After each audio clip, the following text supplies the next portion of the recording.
গরু কুরবানি হবে, কিন্তু সেটা ওপেন প্লেসে হবে না। অর্থাৎ জিনগর থানায়, শক্তিপুর থানায়, গোটা মুর্শিদাবাদ জেলায়, আমরা অন্য জেলায় কি হচ্ছে সেটা রাজ্য প্রশাসন আর সেই জেলার প্রশাসন বুঝবে। এই জেলায় আমরা জনপ্রতিনিধি হিসাবে বেলডাঙ্গা থানার এসডিপিওর উপস্থিতিতে এবং আইসি বিডিওদের উপস্থিতিতে আমরা সিদ্ধান্ত নিলাম, নিশ্চয়ই গরু কুরবানি হবে, কিন্তু সেটা ওপেন প্লেসে হবে না। অর্থাৎ পাবলিকের যাতায়াতের জায়গা দিয়ে হবে না, নিজেদের জায়গায় কুরবানি করবেন।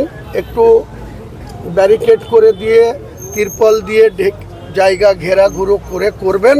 এর জন্য কোনো বয়সের বার নাই, কোনো কিছু আপনাদের হবে না, কিন্তু কোনো বিশৃঙ্খল যাতে না হয় বা অপর সম্প্রদায়ের মানুষ যেন আমাদের বিরুদ্ধে আঙুল তোলার মতো কাজ করবেন না। যারা ওই গরু কুরবানির পরে, মাংস বিতরণের পরে নিজেদের ওটা সন্ধ্যার আগে 4টের মধ্যে সম্পন্ন করার চেষ্টা করবেন। আর যারা চামড়া যাদের বিক্রি করবেন তাদের বলে দেবেন সন্ধ্যার আগেই যেন চামড়া যারা নেবে তারা নিজের মতো জায়গায় রেখে দেয়।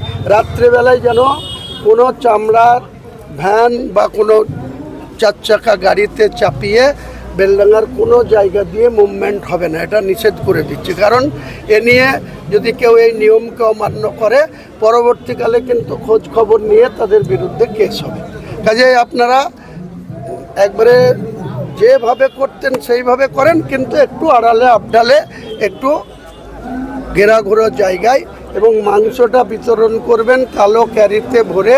তার সঙ্গে যদি আরেকটা ডবল কোনো পলিথিনের ক্যারি দিতে পারেন বা কোনো লাইলনের ঝোলা ইউজ করতে পারেন আরও ভালো, কিন্তু মাংসটা কেউ যেন বাইরে থেকে দেখতে না পায়। আপনি যে রাস্তা দিয়ে যাচ্ছেন সেই রাস্তা দিয়ে একজন হিন্দু ভাই যাচ্ছে, সেটা তাদের যেন খারাপ না লাগে, তারা যেন না বলতে পারে যে তো বলল সরকার, অথচ কিছুই হলো না, সবাই তো বেপরোয়াই করলো। এটা যেন করবেন না, এটাই আমার কথা।